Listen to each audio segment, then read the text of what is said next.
spinning.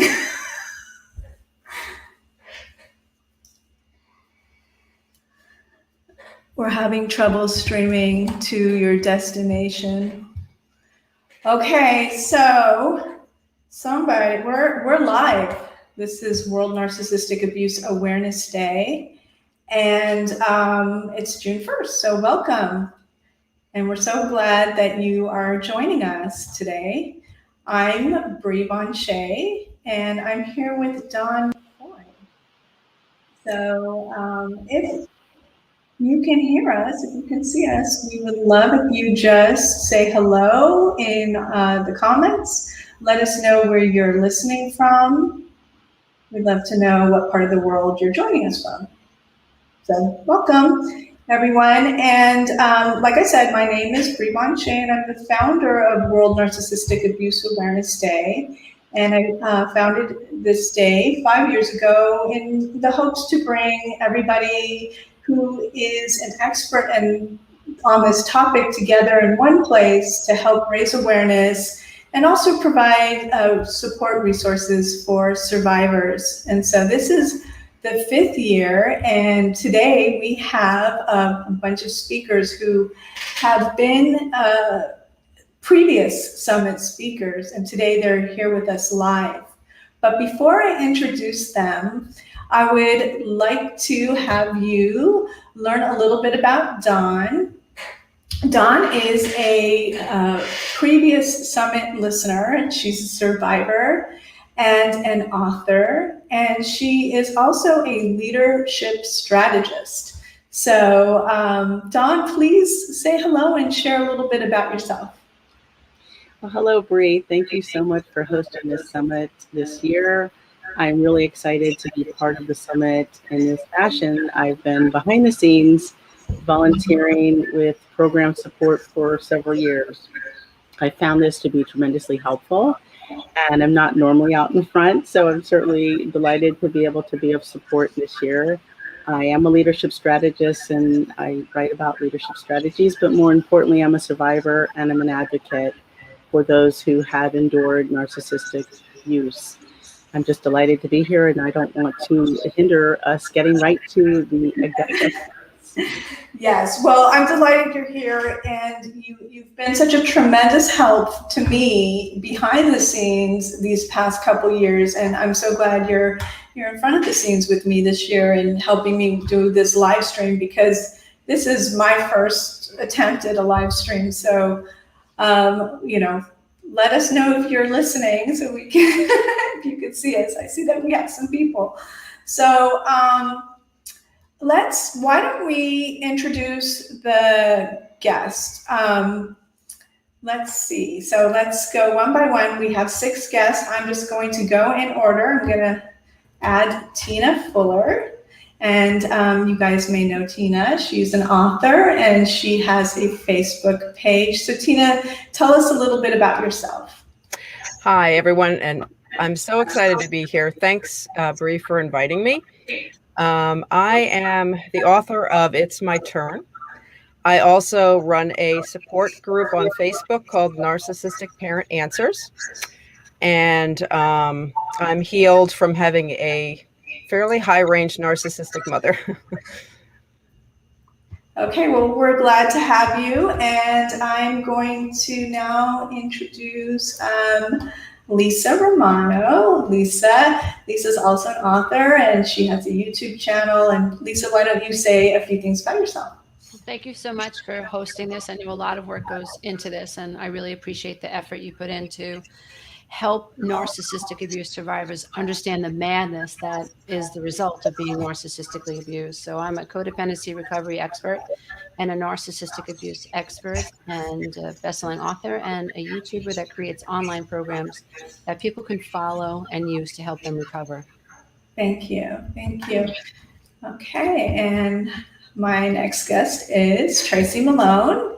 Tracy has just close to launching her new book. So Tracy, tell us a little bit about yourself. Just lost sound. Oh, okay. We can hear you. Can you hear me? Okay. So we'll move on. Tracy, come back in. Do you want to take me back and come back out? Yes. Okay. Okay, so we will. Okay, so my next guest is Sandra Brown. Hi, Sandra. Why don't you tell us a little bit about yourself? Hi, glad to be here again this year. I'm Sandra Brown from the Institute for Relational Harm Reduction. I'm the current president of the Association for NPD and Psychopathy Survivor Treatment, author of the book Women Who Love Psychopaths and Narcissists.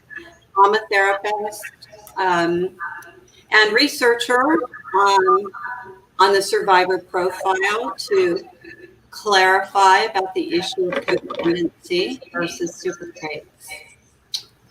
Awesome. Thank you. Thanks for being here. Okay, and I'm going to add Dr. David Wexler. Hi, David. Thank you for being here. Can you share a little bit about yourself? Okay, thank you, Bree. And like anyone else, I really appreciate what you've done to put this together.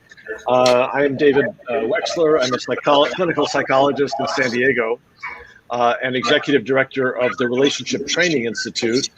And we've been running this institute for the last 30, 35 years, focused on relationships in conflict. And particularly, we've developed domestic violence treatment programs that are being used all over the world.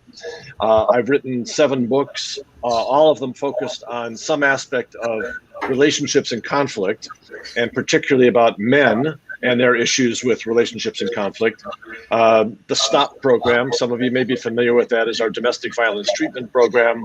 I've written a book called When Good Men Behave Badly, and Is He Depressed or What? And along with my co-author, Holly Sweet, I have a book coming out actually in about 2 weeks from Norton Publishing called Me Too Informed Counseling, Me Too Informed Therapy, Counseling for Men, Women, and Couples. And it's about all of us, all of the people we work with, and all of us personally who've been affected by Me Too issues, the men who do them, the women who have been on the receiving end, couples who've been affected. It's a guideline for counselors and clinicians. So that's the latest branch. I'm glad to contribute what I can contribute today.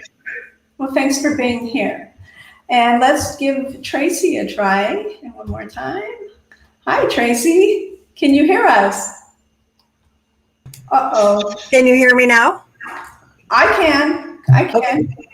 Yay. So, yeah, tell us a little bit about yourself and your new book. Thank you. So I am Tracy Malone, founder of narcissistabusesupport.com. And I have a Facebook group and a YouTube channel, and I coach people all over the world. And my first book is about to come out on divorcing a narcissist. Divorcing your narcissist, you can't make this shit up is the title, because we hear that every day from our clients. So I thought we'd put it in writing. So I'm so grateful to be here and honored to be with all of you wonderful people.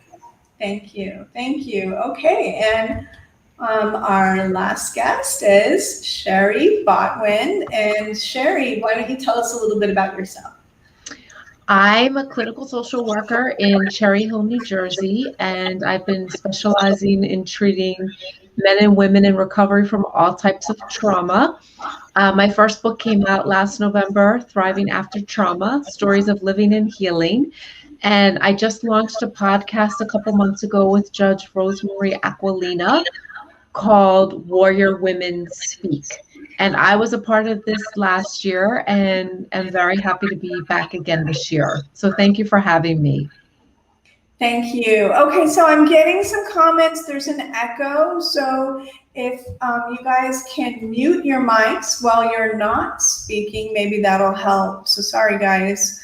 And hello, Ontario. And we have people from Miami and Canada and Florida. And let's see, who else is joining? A lot of people from Canada, Colorado, and even from Germany. So hello, you in Utah. So thank you for joining us. We have a lot of people joining us from all over. So let us know if our speakers muted their mics. It looks like they all have. If that's better, I hope so. I'm sitting in an empty room, I'm moving, and so I know there's a little bit of an echo, and I apologize for that. So, okay, so If you have questions, we're going to be doing a live Q&A today. So anything that you want to know about narcissistic abuse, healing from narcissistic abuse, just go ahead and drop your comments. We're actually streaming to a bunch of different places. We're streaming to a couple of my pages, Narcissistic Abuse and a Toxic Relationship Forum. We're streaming to the World Narcissistic Abuse Awareness Day page. I'm streaming to my public profile on Facebook. We're streaming to Lisa Romano's page. We're streaming to Greg Safuto from After Narcissistic Abuse. And his page, Anna, it's called After Narcissistic Abuse. And he has also been a previous speaker, and he's volunteering, and he's actually going through comments and sending them to me and sending questions to me. We have people kind of monitoring all the different pages today, sending me your questions from everywhere we're streaming to. So if you don't see your question up on this stream, people are reading them and sending them, just so you know. So, okay, and let's see. So for people who want to, this is the live stream portion of the summit, and we have recorded audios with 10 plus hours of insights from speakers, Lundy Bancroft, Dr. George Simon, Dr. Sherry Campbell, Christine Hammond, just a great variety of speakers.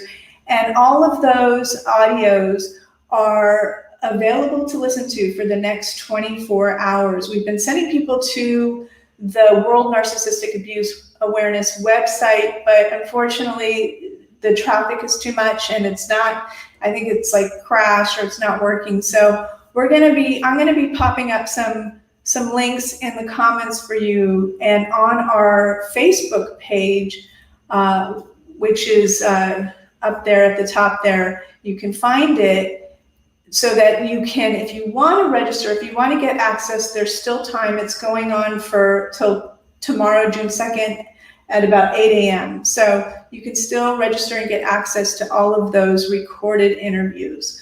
And let's see. So why don't we just kind of start and take a question, and then we can say hello to more people. We have some people in England. Hi, Jenny from England, and Ross from Australia. Thank you for being here. It's great. I'm so glad to see everybody here. Okay, so let me go to the questions. And okay, so our first question, and why don't I just start with you, Tina, since you're up here at the top right there. What are some signs that someone is suffering from narcissistic abuse?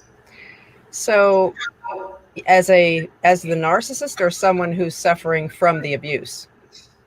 Someone who's suffering from abuse. So typically you will see a lot of low self-worth, no confidence, kind of very introverted person. They're filled with fear a lot of times because they just don't have the self-worth and self-esteem to go out and get a job and things. And they just really struggle with who they are, because the narcissist, well, at least I'm speaking from the parental standpoint, narcissistic parent tears that down, and they really don't have the ability on their own to figure out, who am I? I've been told what to do and how to be and who you are for so long that you don't really have a sense of self. Mm-hmm, mm-hmm. And anybody else want to add to that? Lisa? Sure. When you've been raised by a narcissist, you are absolutely denied a healthy sense of self, the right to feel your feelings, the right to set boundaries, the right to say no. And as an adult, what ends up happening is you take this programming with you. And unfortunately, you happen upon a troublesome relationship and the patterns reveal themselves. And it's not so easy to say no in an adult relationship if you've been stripped of your right to do that as a child. And so, the symptoms of narcissistic abuse that I see most often in my coaching programs is a lot of brain fog, a lot of distrust of I can't make a simple decision. It's not easy for me to know what I want to eat. It's not easy for me to figure out which way to drive to the mall. It's not easy for me to figure out what shoes to wear. When you're narcissistically abused, you question everything. And that's the result of gaslighting and, being trauma bonded with someone who belittles you over time and makes you definitely trust your ability to hold on to yourself and form a thought and believe in it. So you doubt your internal reality and you're looking for a lot of feedback from the environment to make sure that you're on the right path. So tremendous self-doubt. Mm-hmm. Yeah. And Sandra, do you have anything to add to that?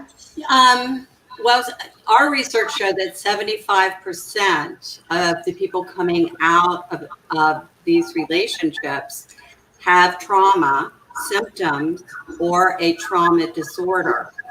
So their symptoms are often consistent with PTSD or complex PTSD. And I think a lot of times survivors don't know that they have trauma. We always assume and assess for trauma up front, just to rule that out. Okay. So I just want to say hi to my cousin, Diana. I see her. She's on the chat, and she's also a social worker. So we have that in common. So hi, Diana. Thanks for watching. And let me take another question. So, okay, so I have this one we hear a lot. And maybe David, you can take this one. I know you do a lot of work with couples who are trying, maybe somebody's a narcissist in a couple's relationship. When is it, we hear a lot that it's a bad idea to go to therapy with the narcissist. Can you tell us when it is, how does somebody know? And what are ways that you determine if this person is even appropriate for couples counseling? Okay. Well, first of all, I usually assume that people are okay for couples therapy until proven otherwise, because that's my favorite modality for really working with relationships, if possible, unless there's a significant risk of violence, for example. And the other thing I think that's important to help answer this question is that there's not this monolithic thing called narcissists or narcissism. It's a continuum.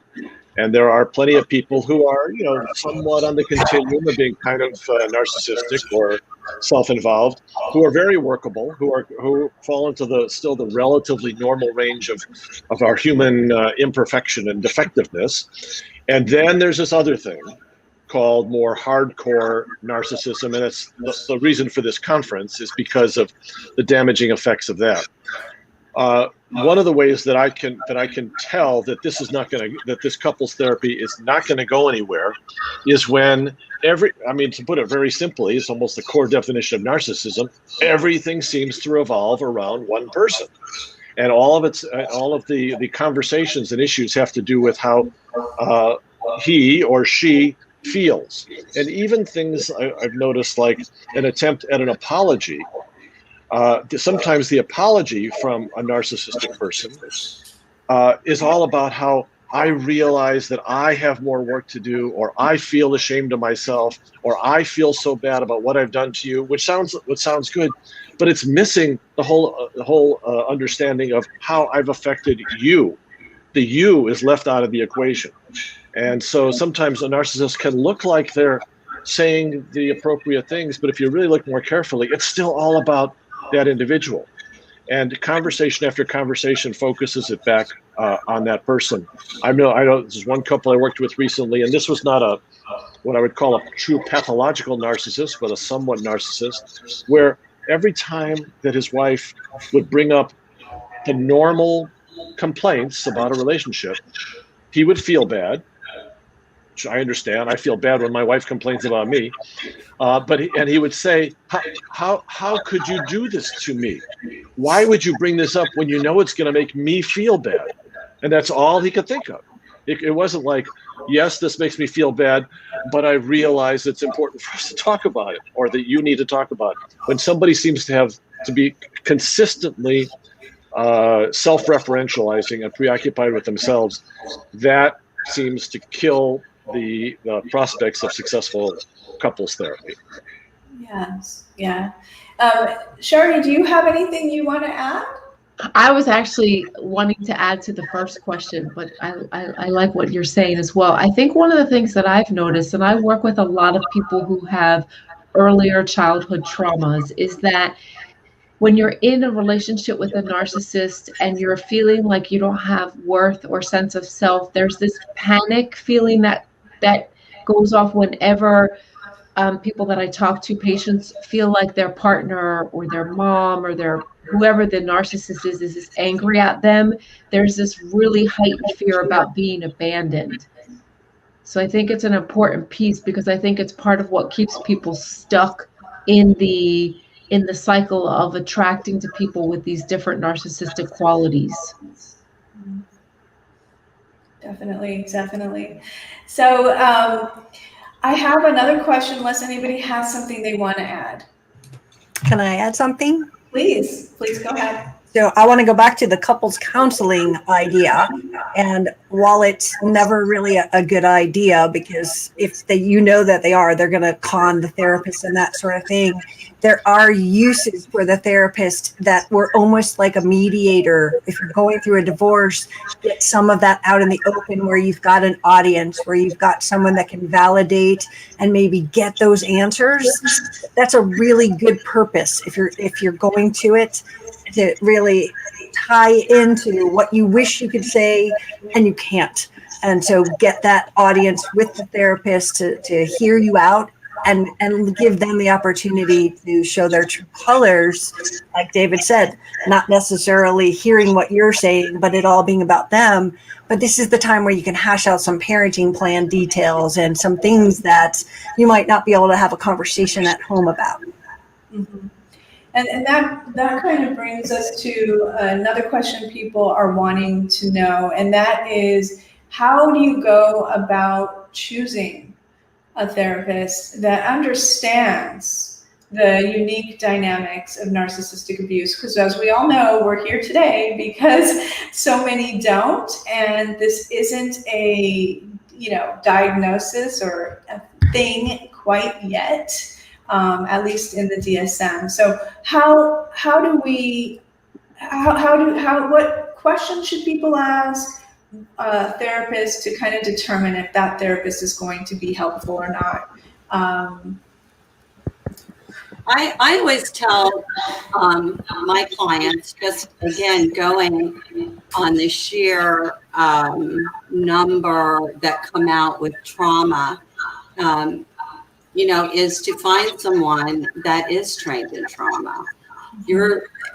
What they seem to struggle with right now, this is why we created the association, was to get more therapists, trained in this, is that they get someone who understands narcissistic abuse, or they get a trauma therapist that doesn't seem to understand narcissistic abuse, and they feel sort of caught in the middle. But if they're having to use their insurance, I always tell them to try to find a trauma therapist and then direct them to a book on pathological, relationships, or other blogs or websites that have good information on narcissistic abuse. And then, if they don't need a trauma therapist, a lot of times they don't know if they do or they don't. More avenues are open, but it's definitely a challenge. It is a challenge. Yeah. Anybody else have any suggestions? Yeah. Go ahead. Yeah. One thing that I think is important, I don't know exactly how to maybe get a straight answer from therapists about this, but I know one quality that I think is really helpful is the ability to recognize that not all relationship problems are 50-50. Most of us who are trained in couples therapy are, we go with the idea that we approach it as a system, and that both people are contributing to the problems in the system, and usually that's the case. But there are exceptions, and there are times when one person really needs to be singled out as essentially, your behavior is what is causing a lot of these problems.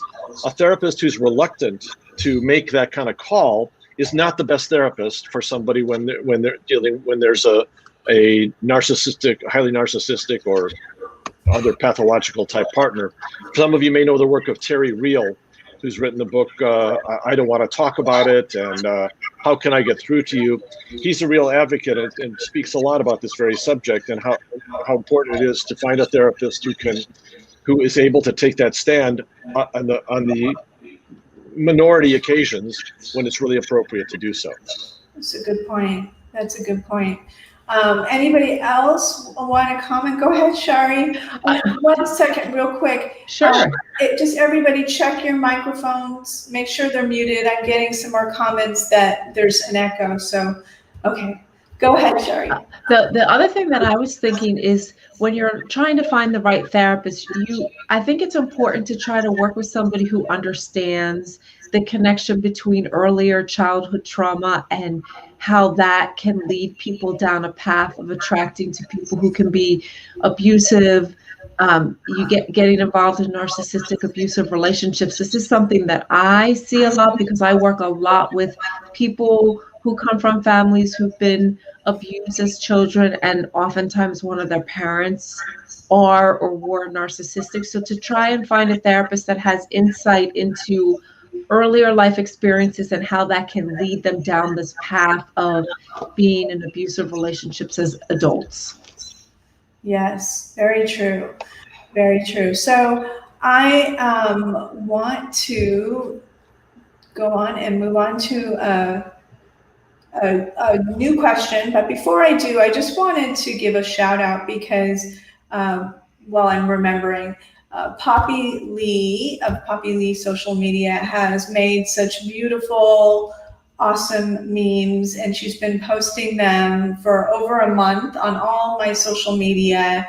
And I really want to thank her and just give her a big shout out for all the help that she's given me, because honestly, this is like so much to do.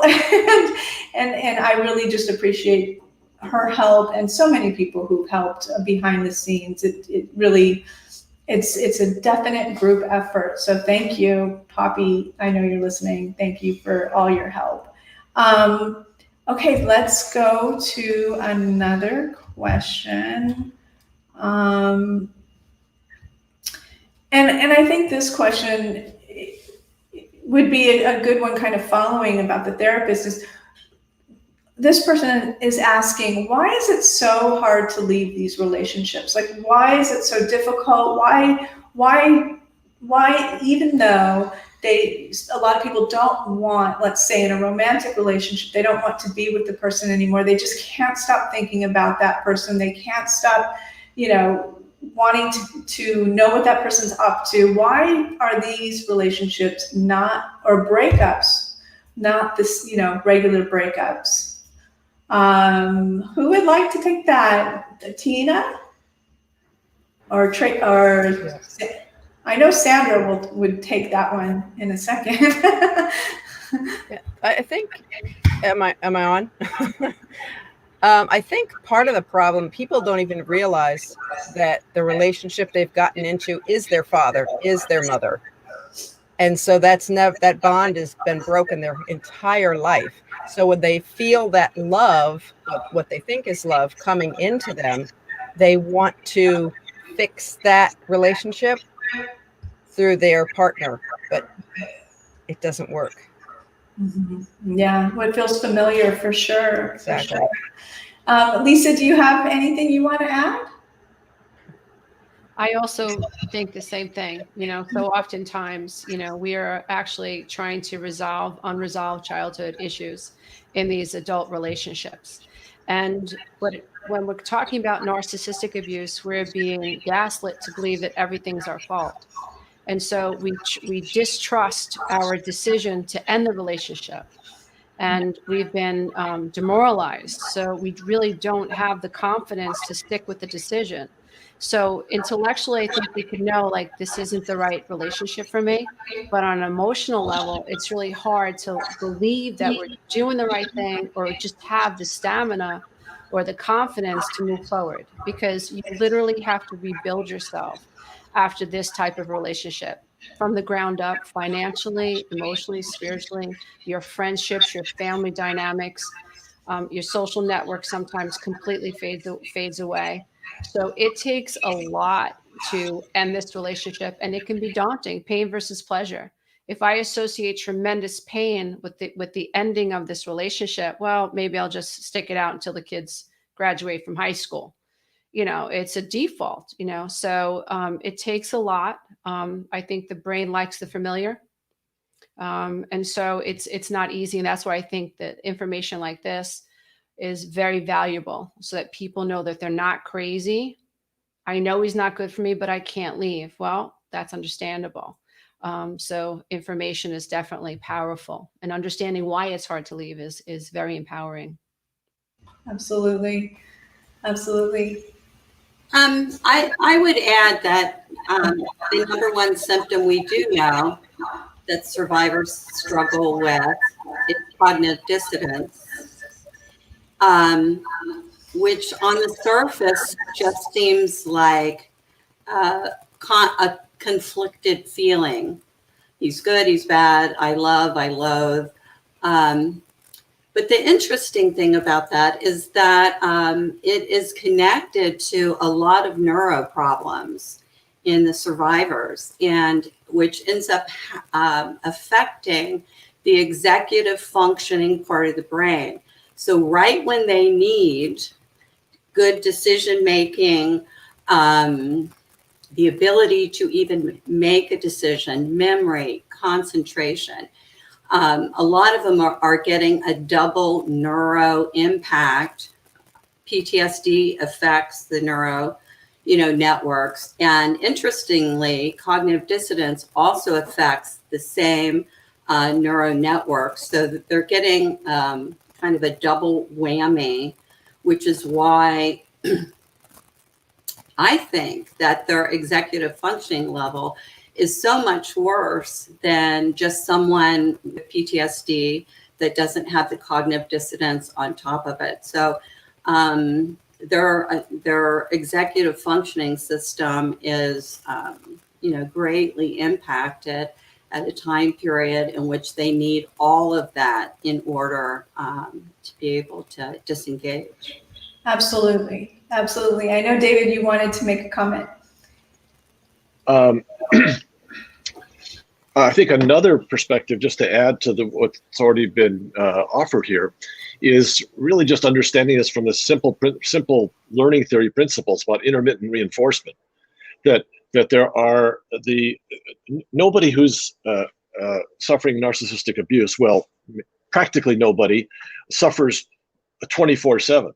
There are some really, there have been wonderful times in this relationship that have felt really intoxicating and enriching, and and in most of these relationships, they periodically reemerge for a while, for a little bit.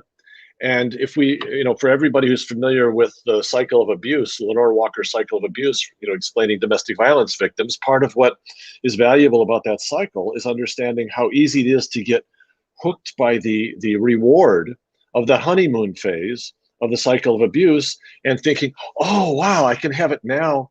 Maybe if I hang in there long enough, we'll have it again.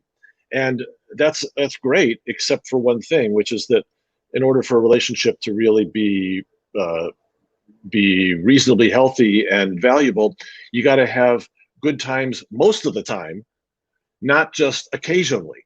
But it's really easy to get hooked on how on those good times, and very often, if you're dealing with somebody who's narcissistic, those good times can be fabulous. You can feel so special. The sex can be great.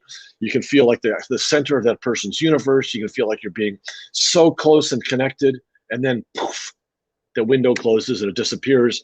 But you end up really being hooked on how cool it was to experience that while it was happening, and that makes it hard to leave. That's a great point. I'm getting feedback that the audio is better, so I'm hoping that muting my microphone was an issue as well. So thanks for letting me know. I appreciate that. Let's see. We have a lot of comments.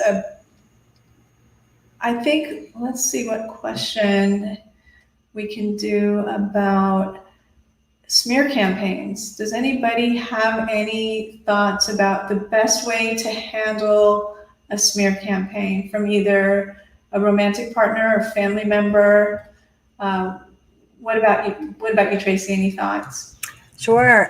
So when we are a victim of a smear campaign, it hurts so much because they always attack the most valuable part of you. If you're a great mom, they're going to attack it. They're going to attack the thing that wounds you the most. And so knowing your truth, and also learning there are going to be casualties of this kind of smear, that there are going to be people that believe them and, you know, sort of side on that side of the lie.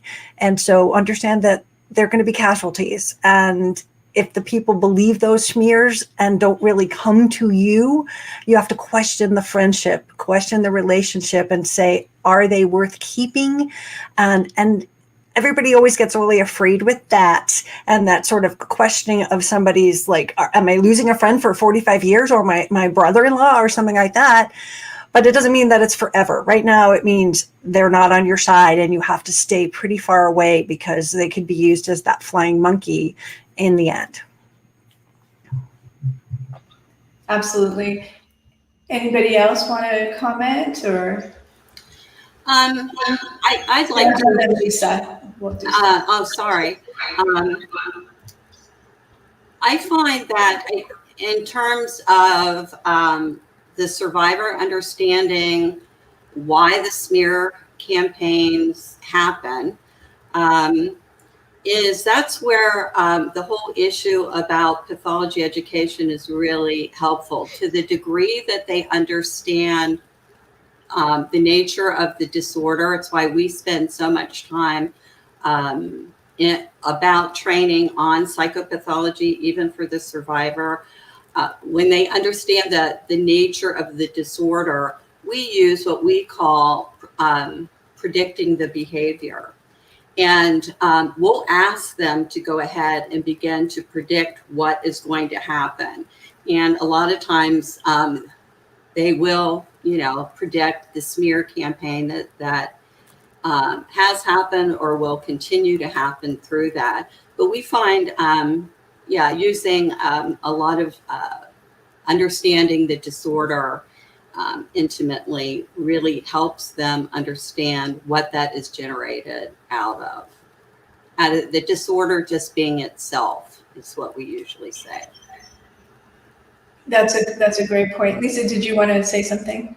I think it's also important that we understand what the narcissists, like Sandra was just saying, the narcissist agenda is to really elicit a strong trauma response in you, to debilitate you, to shame you, to get you to worry about what other people are thinking, right?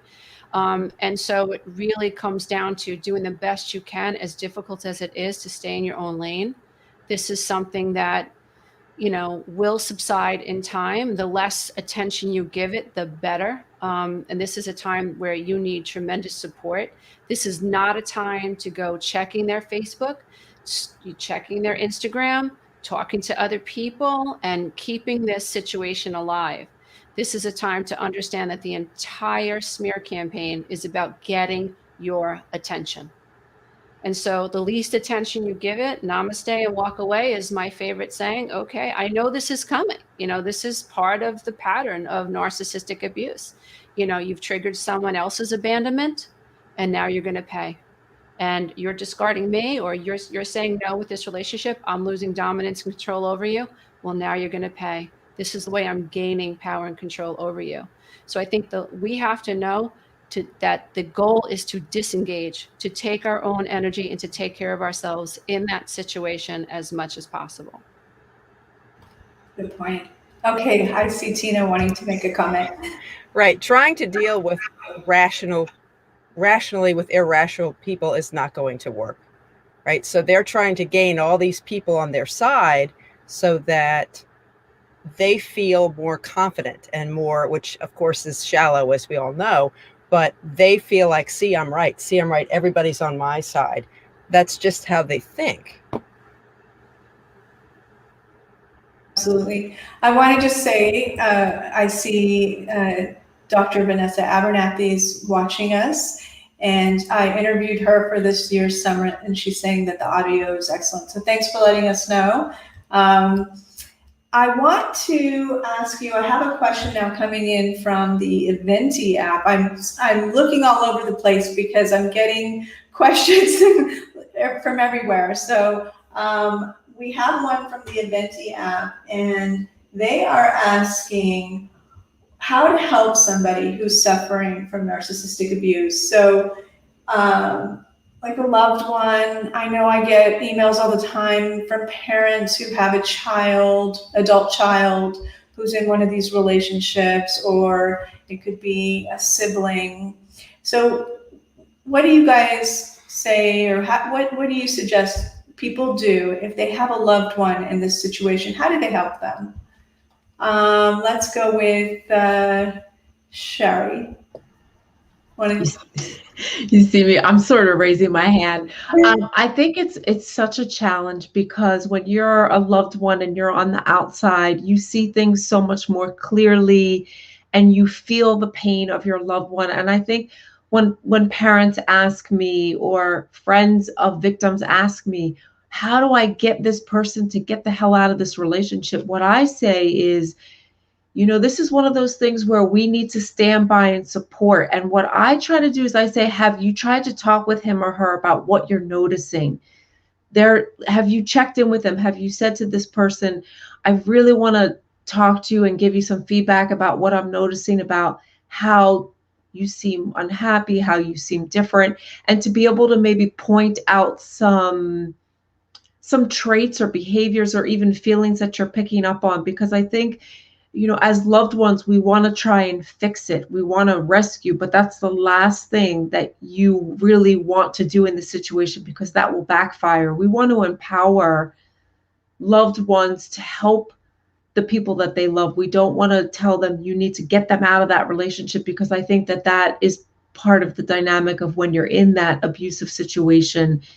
So I think if there's a way we can empower loved ones and point out to them things that we notice, and also understand that when you are in a relationship like this, when someone you love is in this type of relationship, they're not going to leave in a day or a week. It's a process, just like any type of abuse. There needs to be a plan. There needs to be understanding and insight. So I think to also, if you're the loved one, you also need somebody to talk to. You need support for your frustration for that person. I feel like I could probably say 50,000 things about this, because as a therapist, I find myself sometimes wanting to say to people, why are you still in this relationship? But I understand that that's a feeling that I'm having. So it's very normal to feel impatient and frustrated and helpless, but we really, really have to just understand that it's a process that takes place over time, and we want to empower people to make choices that are going to be better for them moving forward. Absolutely, and stay connected. Don't threaten them, or keep the relationship close. That's what you want. Anybody else want to chime in? Go ahead, David. Well, just to piggyback on those last comments, I really think about when I'm working with abuse sufferers or victims of some sort, I really think about the 5 stages of change model. And for those of you not familiar with it, it's pre-contemplation, contemplation, preparation, action, and maintenance. And this really describes the different stages somebody goes through when they're trying to change an aspect of their life that is dysfunctional, whether that's to stop smoking or to get out of an abusive relationship.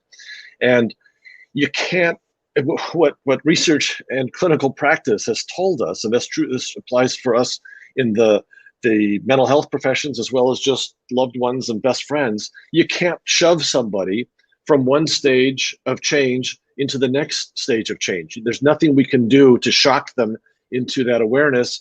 We have to be aware that when they are at one of the earlier stages of change, we just got to be patient. We can't talk to them like, okay, here's the action plan that you need to have, if they're not ready for the action plan.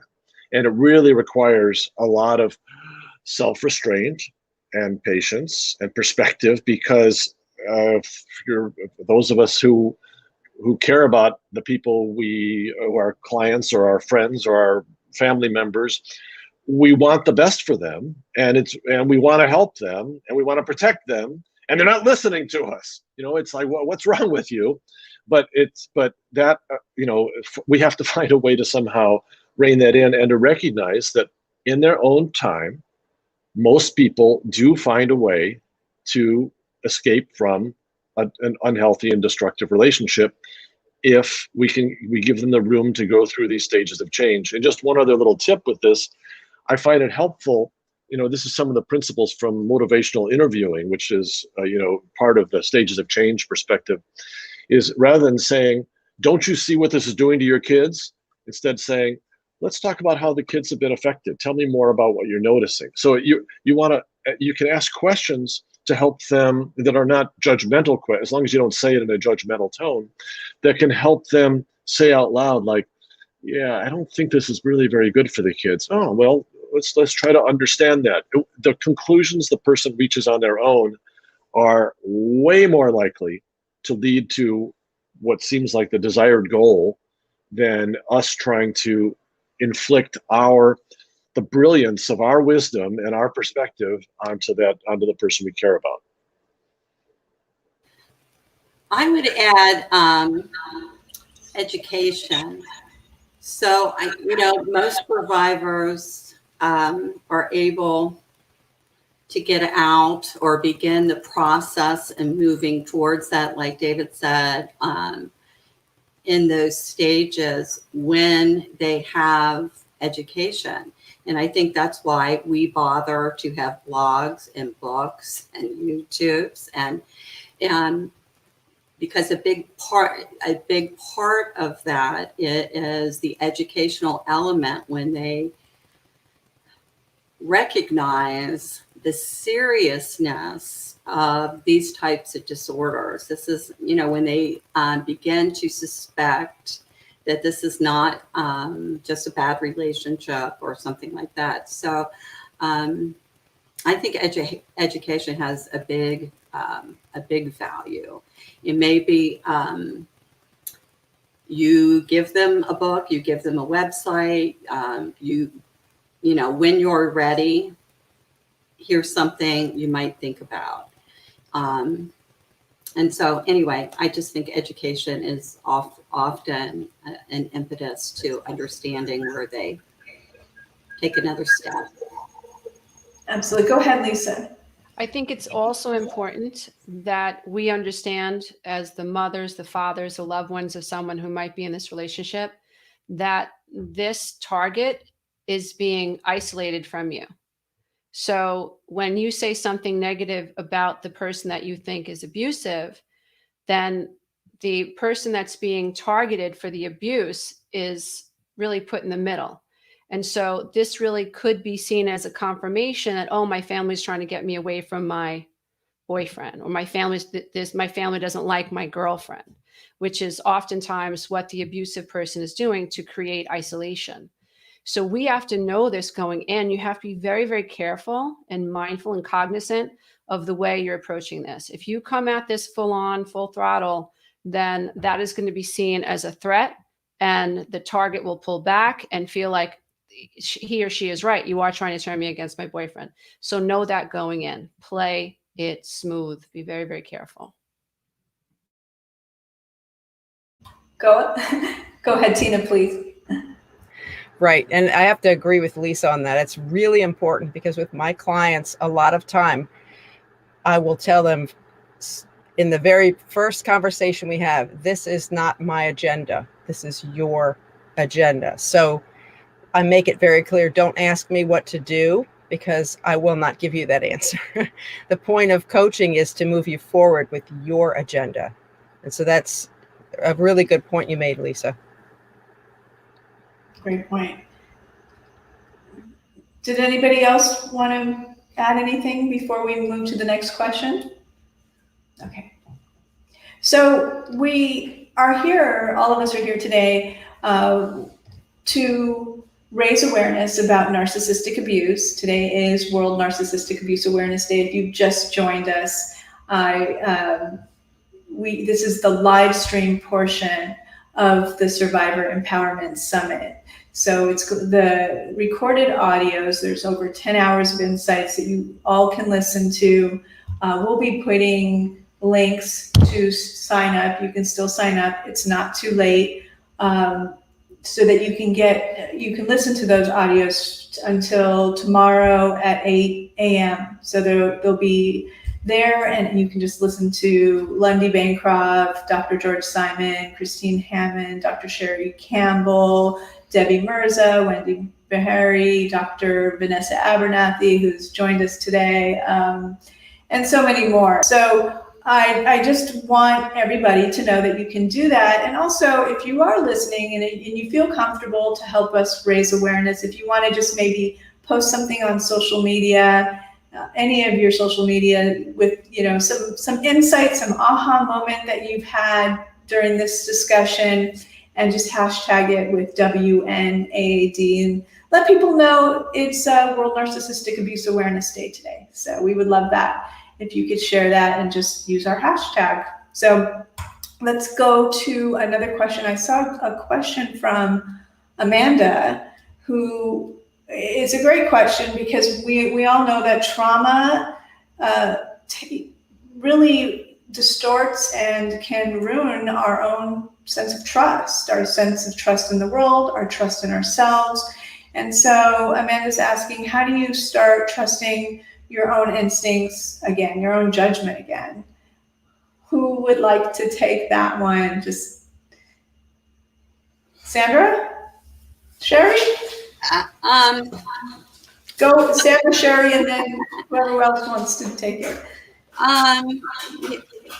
Trust being affected is part of trauma. So we should expect that to happen. It is, part of what is impacted. And I think,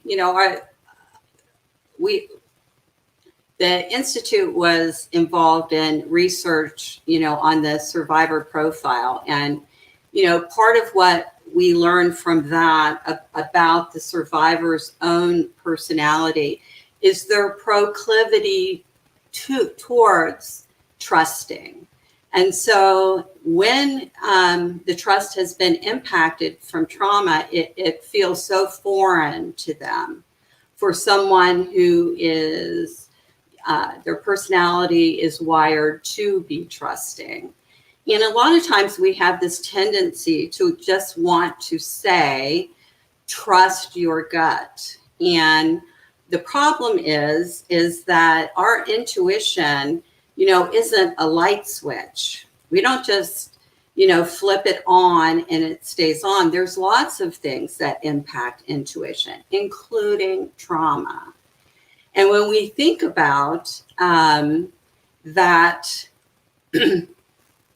impact with intuition, it can take a while for their nervous system from trauma to come back online, where they're not emotionally dysregulated, where they are getting the correct red flag kinds of symptoms. But even beyond that is their ability to respond to that. So if you ask them, how many red flags did you have before you left? There's probably, 500. And so it's not that their intuition wasn't working. It is what happens to the response system to that. And so I think that trust piece, understanding their personality proclivity towards having had blind trust, and wanting, to rely again on that feeling of intuition, but understanding that our intuition can be inconsistent, from trauma. It is one of the big factors I know we have to work on. I think that's a great point, and I think that would also be very different with people when we're talking about survivors who may have not experienced childhood trauma. Yes. So I would love if one of you would talk about how, when you've experienced childhood trauma, that you really don't have instincts. You really don't know if you can even trust your instincts. You're not really sure if you have any. So I know Sherry, Lisa, Tina, Tracy, who wants to go? Go ahead, Sherry, and then we'll do Tracy. We're all like, wait, I have something to say. This is such an important part of the process. And I think, when I think about people who survive childhood abuse, one of the things that we have to grieve is the inability to trust our instincts and to understand how to know what our gut is telling us. So when I think of learning how to rebuild trust in ourselves, I think a lot of that work happens within our bodies. So some of the things that I talk with patients about, especially people who've dealt with childhood trauma, is what are some signals that you get from your body when you're in that situation where you're feeling disrespected or mistreated or belittled? Oftentimes when somebody is involved in abuse as a child, there's all this shame that we store in our bodies. And I think what happens is when you're trying to make sense of the childhood trauma and the relationship that you're trying to leave, to really be able to get in touch with what your body is telling you and how those signals are something that we want to listen to, because I think our bodies will speak to us. For instance, I'm working with somebody right now who's been involved in a chain of awful relationships, and she comes from a childhood where mom was very narcissistic. One of the things that happens for her when the cycle of abuse she's in it is she gets backache, she gets severe back pain and migraines. And we've been working together now for like 6 months, and I'm starting to see that pattern. So we're working on trying to help her identify, if you don't have words or you don't trust what your brain is telling you, let's think about what your head and your back are telling you. What do you think that all means? So I think that that's a big piece. And the only other thing I want to say about this is, one of the things that you have to do when you're trying to recover from childhood trauma and move into a life of safe and happy and full living is we do need to make space to grieve for the part of our younger selves that grew up in families where our right to feel trusting was taken. We do have to make space to grieve that. So I think it's not necessarily part of the question, but I think I just want to make sure I say that, because I think part of moving into relationships that aren't going to be about reliving or recreating is to be able to grieve for our experiences earlier on and know that we deserve and we're worth and we're capable of having better moving forward.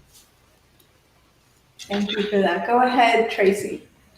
So what I find with my clients is that they put up this very big umbrella of trust and they can't achieve it, so they get disappointed, right? Trust is something that is earned with thousands of trustworthy moments. We can't just hand it away anymore. And that's an important thing, to slow down the trust like that you're going to put in someone. Test them with, am I seeing flags? Am I seeing these behaviors? And trust your instinct in that and make your decision as to how you'll handle it.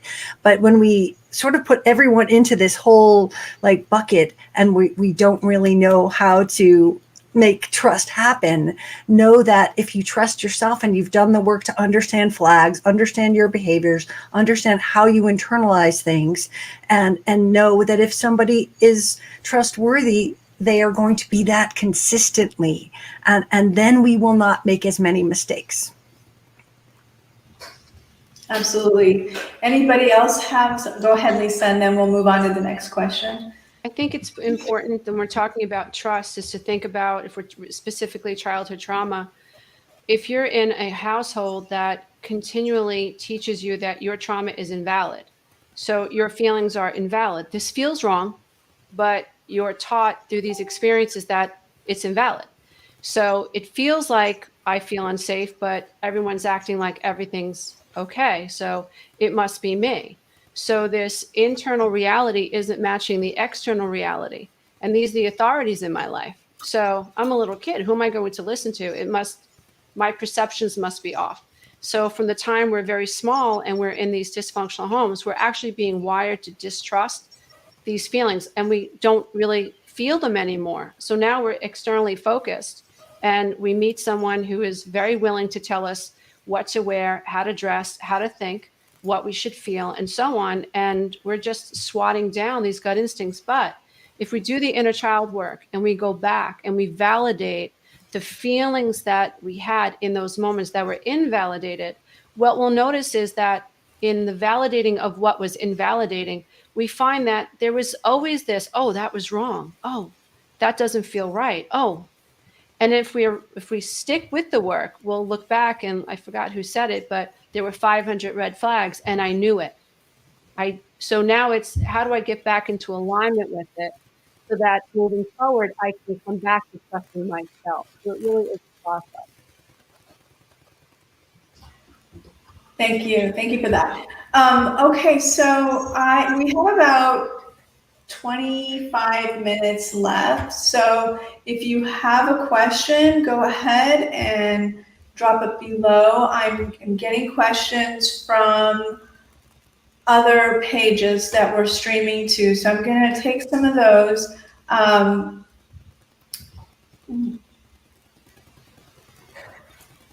Okay.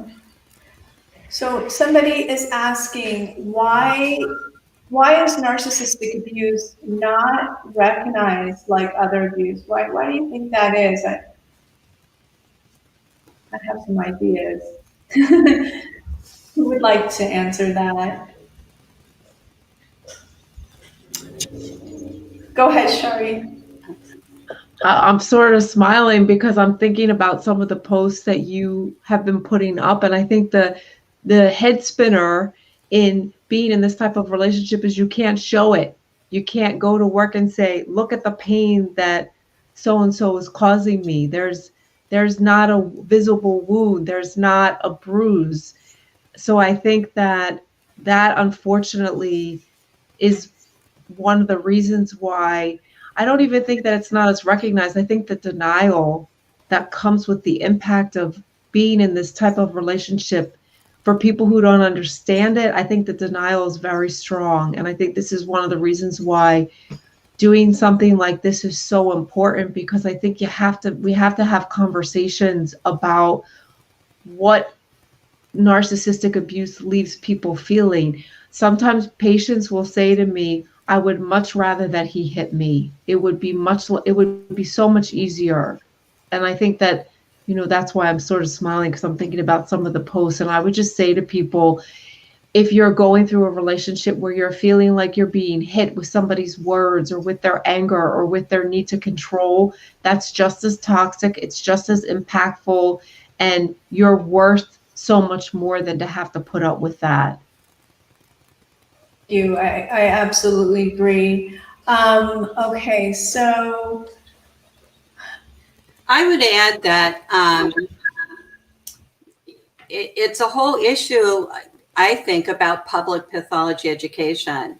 There's no campaign. So millions of dollars a year are spent on studying the psychopath, for instance. There's not one research dollar that has ever been spent on studying, the victims of psychopathy or narcissism. We have no federally funded billboard campaigns or big nonprofits like you see domestic violence campaigns. We don't have a celebrity spokesperson. And psychopathology is what I always call the bastard stepchild of the psychology field. Half the therapists don't believe in it. And so there's not a lot of education that's happening. That's been a big part of it.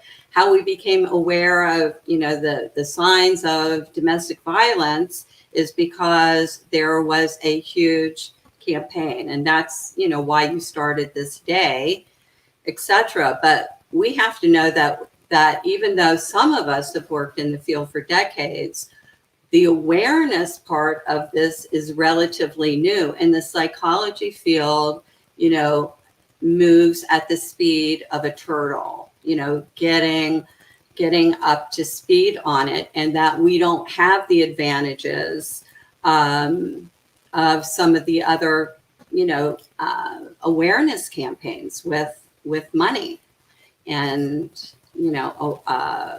celebrities. And so, we're still relatively a new field.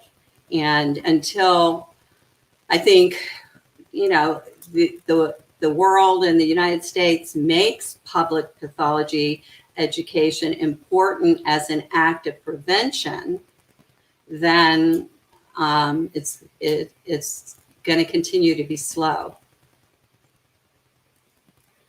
I agree. I want to ask David this question we're getting from the After Narcissistic Abuse page.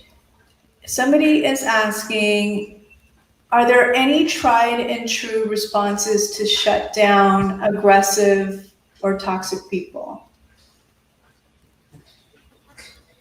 No. That's the answer.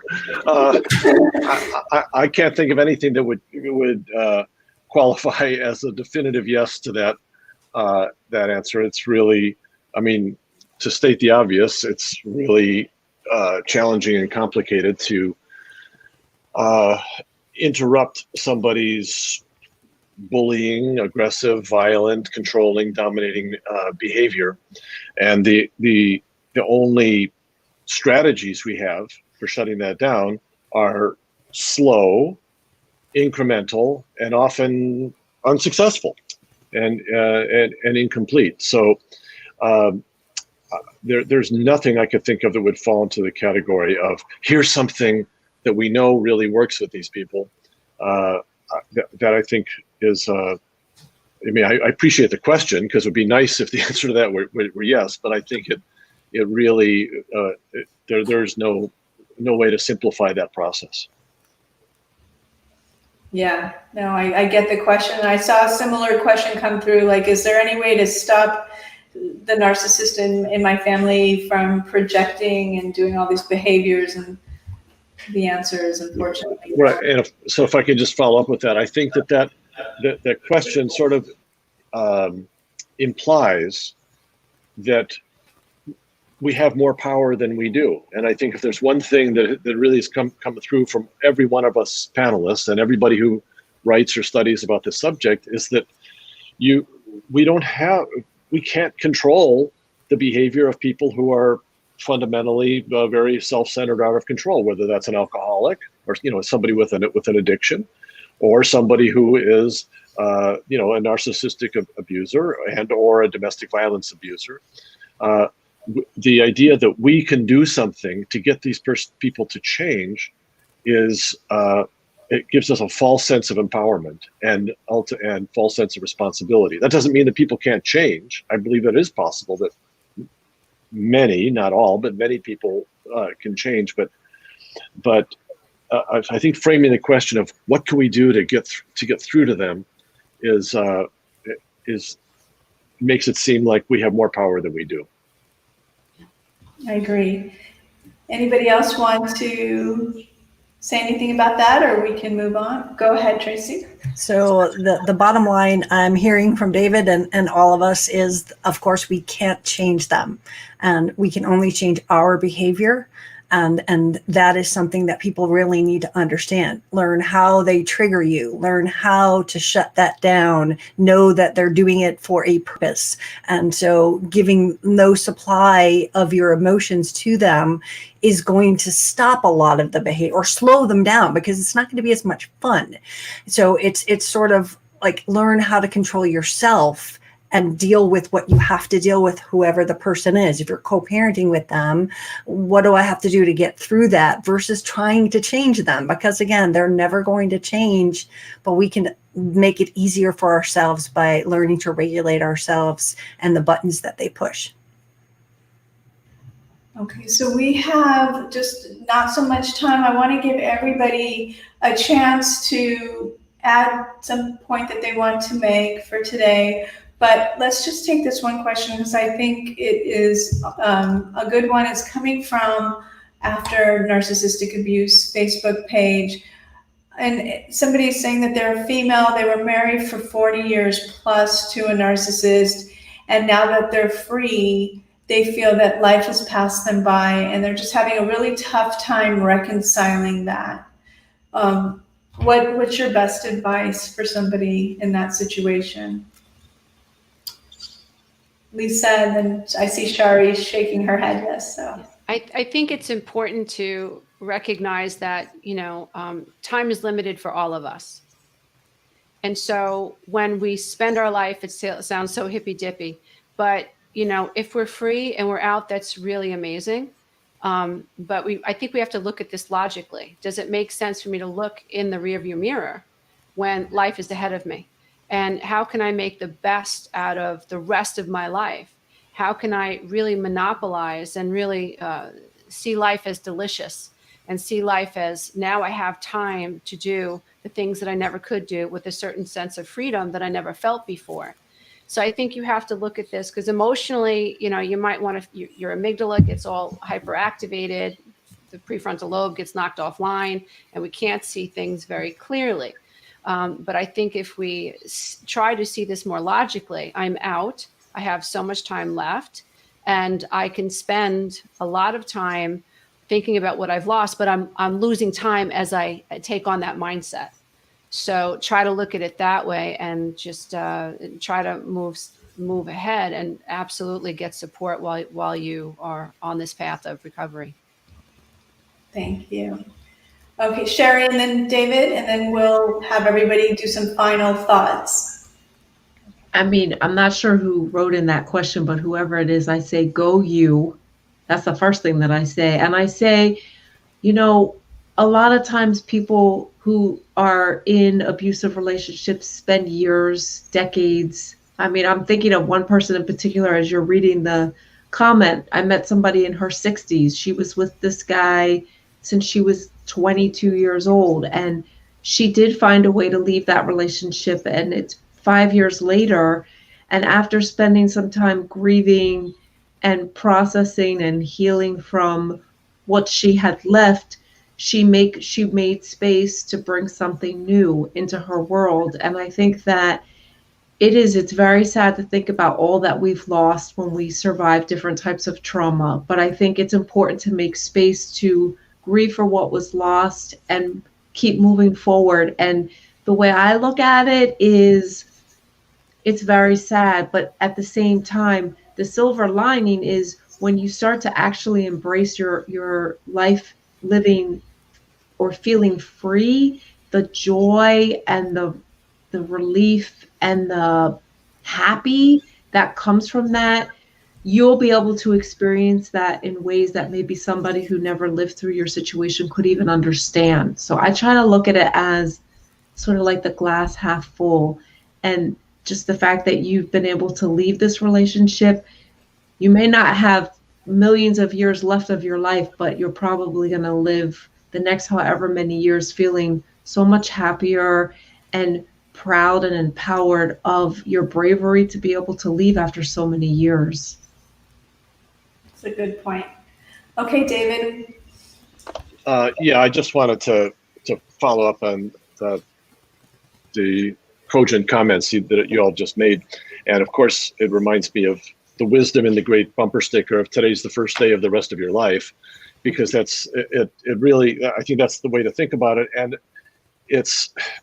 there's no way to get over the loss and the grieving and the pain. There's no way to get over it. There's no way to deny it or to somehow make the legacy of that go away. But there is a way to think about this of how am I wiser now than I was before? What do I know about myself now that I have learned from going through this traumatic period of my life or this dysfunctional period of my life? What were some of the positives that did take place in this relationship that I am grateful that I experienced? There are ways to try to extract some learning and value and recognize that, just to be grateful that you got out of this relationship and learned something at some point, even though you wished it had been 10 years ago, 20 years ago, or even further. I think the more that mindset can be cultivated, then it's actually, a true opportunity. And it's never too late to get a great life. My mother left one of these relationships. She didn't go to college till she was 60. She learned to ride a motorcycle at 65. She took up belly dancing at 70. And she said, I'm getting out there, who knows how many years, you have left. And she just grabbed life and said, I have to really go live a big life because I lived such a small life. And when she lay dying, she said, she had a little Jack Daniels in her cup, and she said, I want to toast my life. I'm proof that 16 good years lived well is enough. Wow. Yes. And she grabbed it by the what, and went to Paris, went on a catamaran, took a catamaran all the way to the Bahamas and didn't know how to swim because she wanted to face her fears, and was riding her motorcycle up till 2 weeks before she died at 76 years old. So you can do it. That's amazing. And I know Lisa and I have had this conversation in our summit talks about it's really not too late. Even we get people in their 60s who are just starting to realize that they've been abused. I had someone at a retreat that was 75. Mm-hmm. So do it. Yeah, it's never too late. Absolutely. Well, we don't have much time. We have about 10 minutes. I want to remind people that we're going to drop some links, so it's not too late to take advantage and listen to all the summit talks. There's over 10 hours. I did 13 interviews with all new people, so it's going to be all new insights. So far, the feedback from the listeners has been amazing, and I'll share that with you later. It's been great, though, some really great talks. And so it's not too late. You can still sign up. I know there's been some access issues, as there are every year, but we do our best. So thanks for being patient and hanging in there with us, even through this live stream, which there's so many questions, and it's an hour and a half felt like a long time, but it's flown by, and we haven't even scratched the surface. But I thank you all for being here with me today, and you're all special to me. You all have been part of the summit in the past, and Sandra and Lisa have been every year since the beginning there. So it means so much to me, and to have all of you and your wisdom and your insights. So I just want to give everybody a little opportunity just for some final thoughts, and I'll just start with you, Lisa, and we'll just kind of work our way around.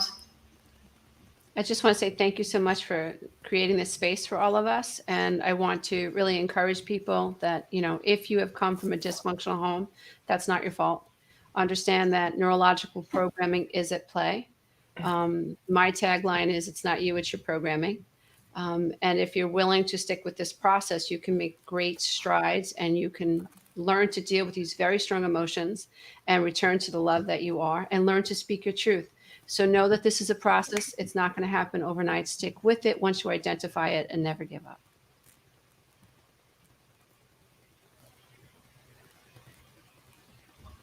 Let's let David go, because Yeah, I was going to say that. I know he has to leave. So go ahead, David. Okay, thank you.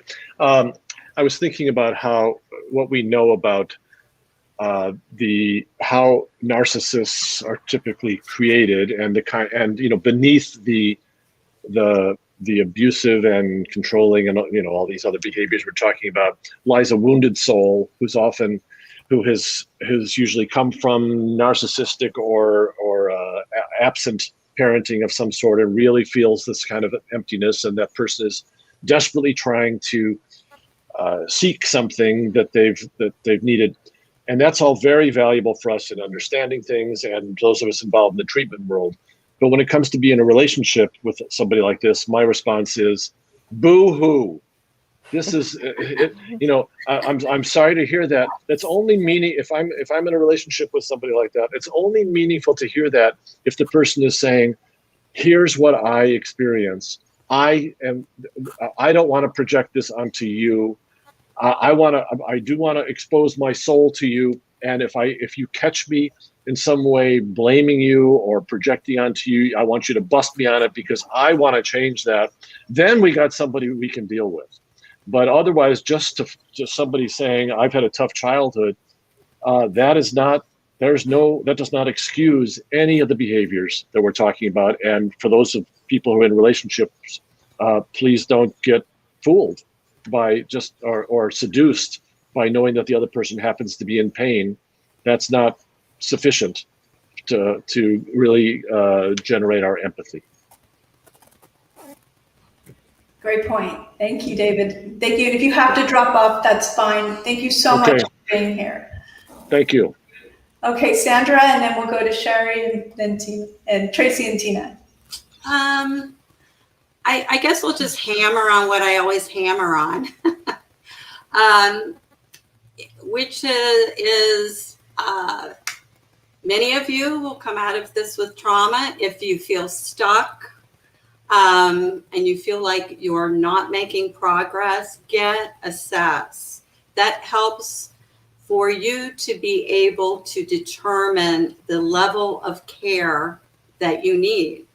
For some that don't have past trauma, aversive childhoods, you just had this pathological relationship, your level of care and what you can utilize in recovery is probably different than somebody who has complex PTSD from before. But people often choose the wrong level of care for their level of need or their level of trauma. And the only way to find that out often is to get assessed so that you hook in to what level of care that you actually need. And healing is possible. So if you feel stuck, take a step back, try an assessment, and then hook up with the level of care that you need. Great point. Okay, Tina. Yeah, I just wanted to add to that point that's amazing. And also the fact that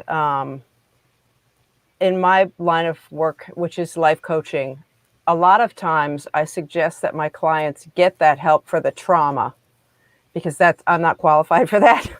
And so we kind of work together, and then we're able to move that person forward much faster than just doing one or the other, because it's not a one situation fits all. We all have different needs and different traumas that we go through. And so putting the two together really seems to work really well.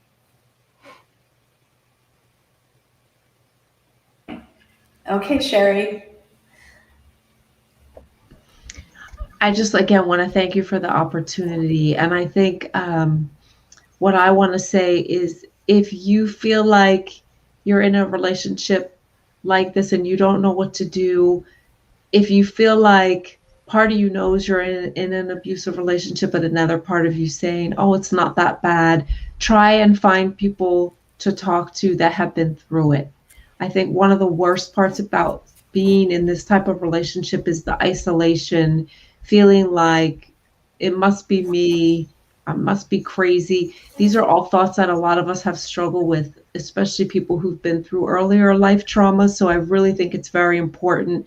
Just the fact that you're showing up here today, hopefully you're doing lots of, shaking your head and nodding and saying, now I know there's a name for this. Now I know what to call this. There's other people out here who are affirming and validating what I'm feeling. And I think that's so important. And I, like the rest of the panelists, strongly believe that it's never too late. It's never too late to say goodbye. It's never too late to extricate yourself. And it's worth whatever life you have left to be able to own and name what you're living in, and to be able to get support and move into a life that feels safe and happy and free.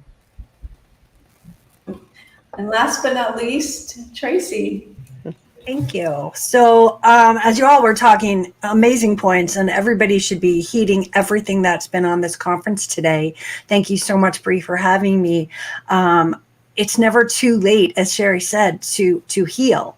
And what we find is a lot of people who are on this summit can't afford counseling, but then they give up. And what I want to encourage you is there is help. There are support groups. There are books for $20 for an average book price. You can get millions of hours of someone's time.